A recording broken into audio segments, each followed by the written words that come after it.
Nag-book kami ng tour sa isang local travel agency around Old Quarter. At ngayong araw naman ay dadalhin ko kayo sa isa sa 7 natural wonders of the world, declared by UNESCO as World Heritage Site. We paid 850,000 Vietnamese dong or more than 1,900 pesos for this tour, inclusion of round-trip transportation, guide, entrance fees, lunch, at may kasama pang snacks.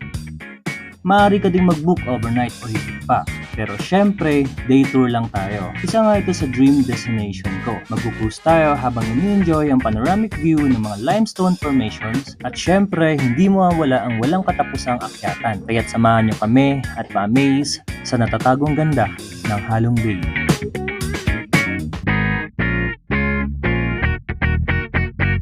Good morning everyone from Hanoi at ngayong araw ay nag-book ako ng day tour sa Halong Bay. Same travel agency ng pinagbukan natin sa Ninh Binh Tour.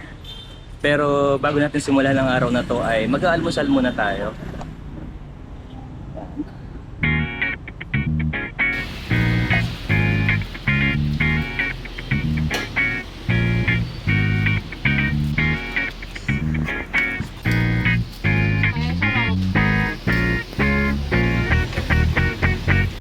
May kahabaan nga ang biyahe, kaya't kainin na muna natin itong masarap na banh mi. Makalipas nga ang mahigit na 2 oras ay nag-stop over kami sa isang pearl farm na malapit sa Halong City. At eto na nga ang chance natin para makapagkape.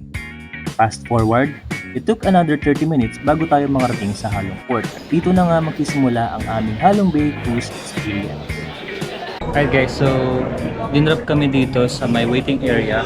Niwan kami ng tour guide, bibili lang siya ng ticket for the whole group. And then in few minutes ay mag-board tayo dun sa ferry.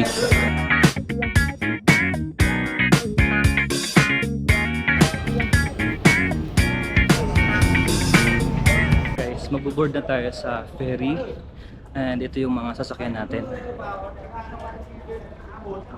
So, hindi ko sure kung alin pa dito, kung gaano kalaki yung sasakyan natin. And ayan, malapit na tayo sa main gate. Doon ibibigay yung ticket na binili ng tour guide. So yun guys, pagka sumama kayo sa mga ganitong tour, makinig kayo sa guide ninyo kasi pagka nawala kayo o naligaw kayo, madadamay yung ibang pasahero or ibang tourist dun sa tour nila. Baka masira din yung lakad ninyo. Kasi nagbibigay naman ng mga instruction yung tour guide. So dapat makinig kayo din. Anyway, papasok na tayo.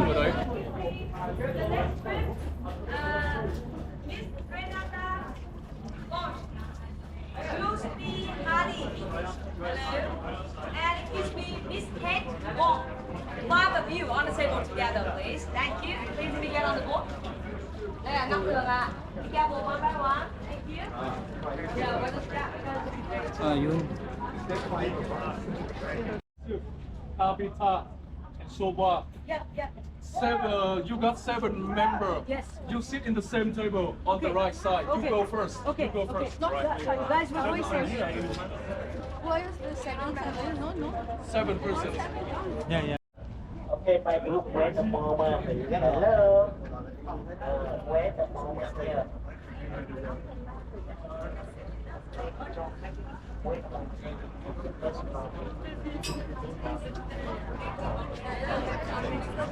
If you three, you are adding to another. Guys, nasa ferry na tayo. And para siyang restaurant. Meron ding mga seating arrangement, i-arrange ng group leader ninyo. And dito kami kakain sa ferry. Tapos mag-cruise tayo dito sa Halong Bay. Three persons, right? Maandar na guys. Natakot na si Dabs. Takot ka. Ang hilig mo sa sa barko. Takot kasi to sa tubig eh. To be honest guys, sa isang linggo, 2 beses lang naliligo to. The joke lang. Joke lang, mamaya hindi tayo pagalitan ako nito. Anyway guys, ito yung view guys. Look. Okay, well, All you can see is Nightingale. Okay, no need to go so far to the back. There's a 2 stop standing close to each other.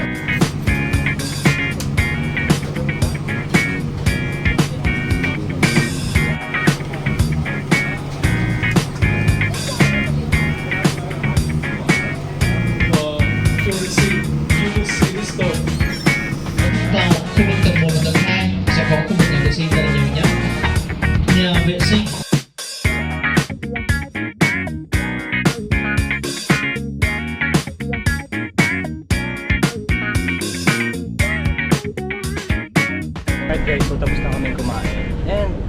maraming food guys. Hindi lang siya sabay-sabay dumating dun sa table, pero sobrang daming food.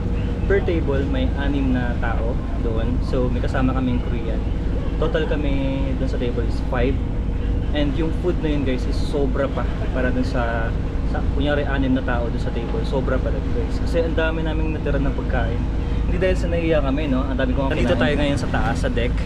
May isa pang deck sa taas, pangatlo. Sa second floor pa lang tayo. So, akit tayo dun mamaya para mas makakuha tayo ng mas magandang view ng Halong Bay. So, tara, let's go!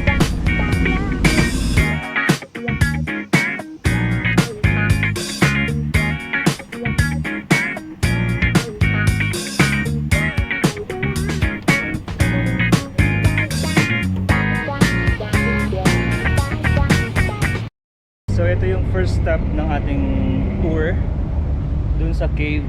Kaso hindi na kami pupunta dun sa cave kasi once na bumaba ka na, hindi ka na pwedeng bumalik, and then iba na yung exit point. So ang sabi is madulas yung cave and medyo mahirap siya akyatin. And ayokong mahirapan si Dubs kasi baka hindi niya kayanin eh. So nag-decide kami na magstay na lang dito sa ferry and enjoy na lang namin yung view dito sa taas, dito sa deck, sa pinaka third. So solo namin ngayon yung car.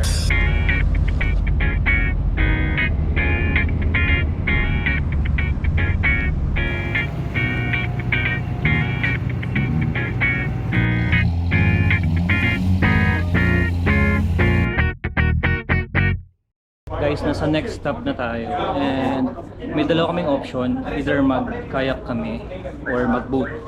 So mag-boat na lang kami para hindi kami mahirap. So let's go.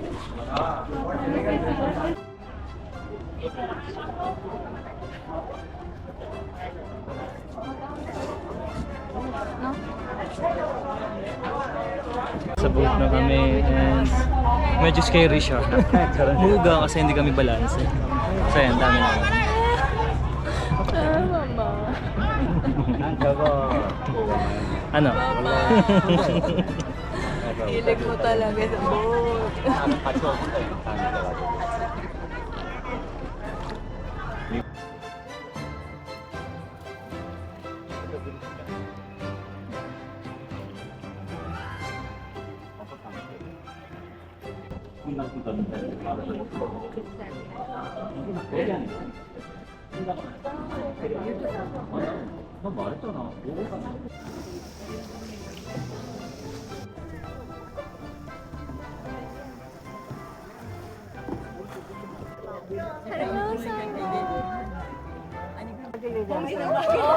Guys, sinuuga kami ni Kuya. Ay! Sorry. Oo. 조금 더 들어가면은 Oo.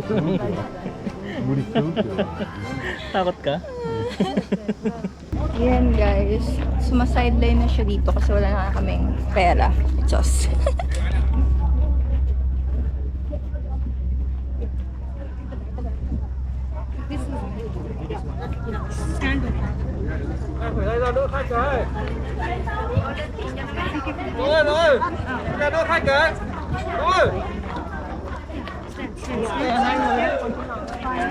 Thank you. Thank you so much.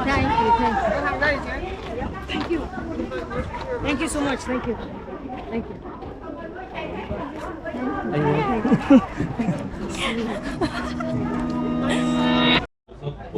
Alright guys, so nasa ferry na ulit kami, nasa boat na ulit kami. Tapos na kami dun sa bamboo boat. Mabilis lang 'yun. And ayun, inuugawan nung bangkero yung mangka. Nakakagulat sa nakakatakot. And then may monkey dun. Hindi ko yung kapatid pero may monkey dun. Tapos ang cool din nung nagkakayak guys. Kaso hindi kasi ako marunong noon. Mamaya matumba kami, hindi kami hindi maayos yung balance, matumba kami or basa na naman kami. And syempre may mga cellphone or what. It's not safe for us kasi hindi kami sanay at hindi kami marunong. And syempre, si Madam takot dyan. Sabi niya, Madam, wag! Doon pa lang sa inuuga takot na siya Siyempre. Kaantay pa kami ng mga kasama namin. Iba kasi nagkayak, so medyo matagal yata yung kayak.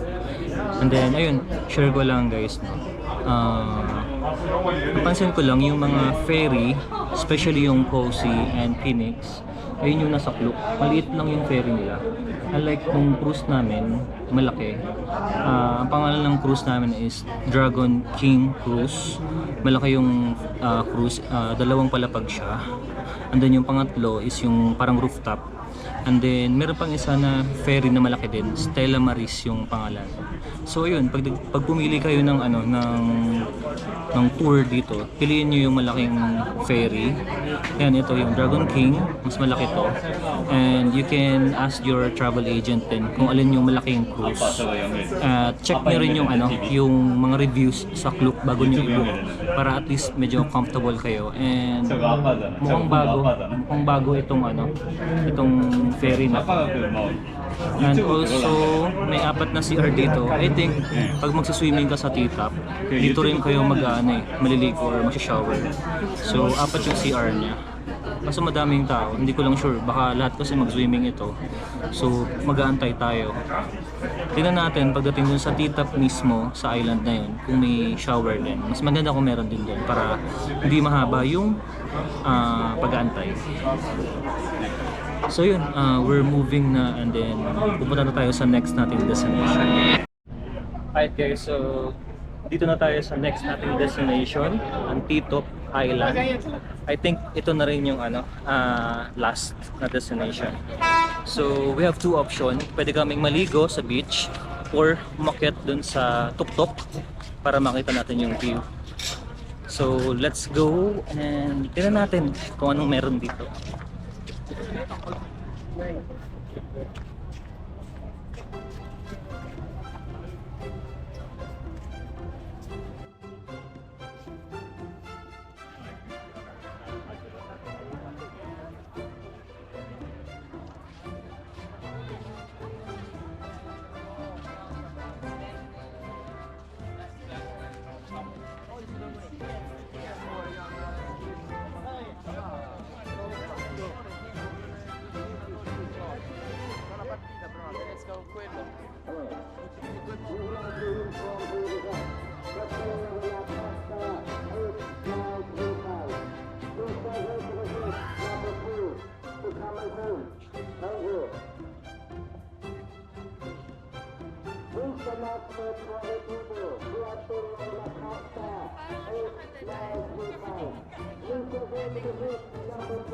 Try natin umakyat dun sa tuktok. Subukan natin kung hanggang saan tayo makakarating. Dahil medyo mataas talaga to.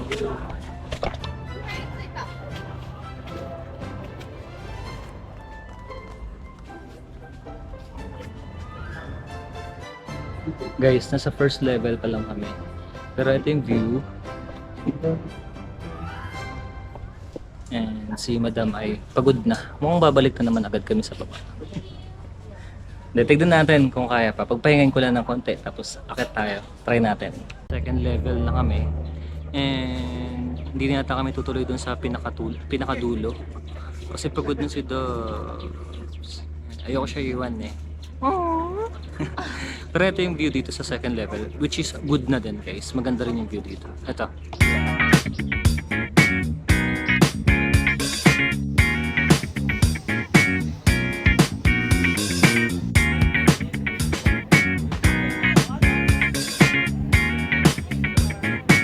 Balik na kami dun sa cruise dahil time na. Baka maiwan kami. And ang sabi, may snacks and drinks dun sa cruise. So, tignan natin kung meron na. So, ito yung cruise namin.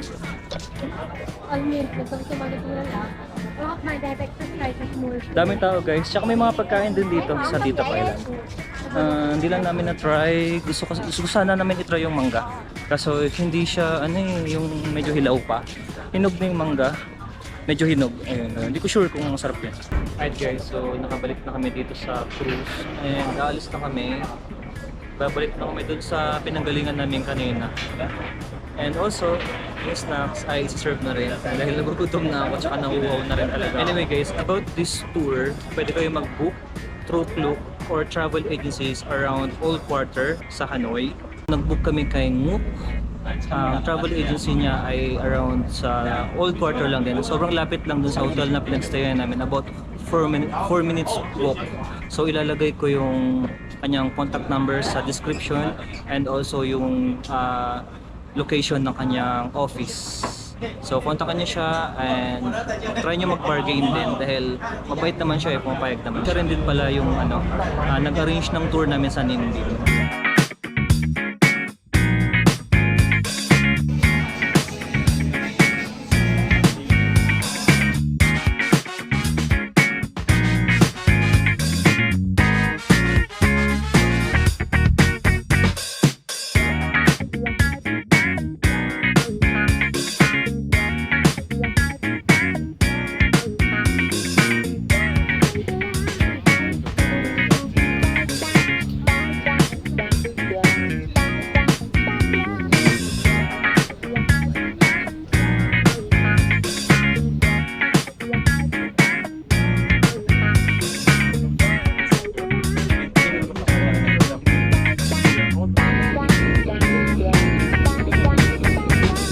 Try nyo pumunta dito guys. Kahit anong mangyari, subukan nyo pumunta dito. Maganda talaga dito guys. Lalo na kapag closer ka na dun sa sa may mga formation. Napakaganda. Balik tayo dito.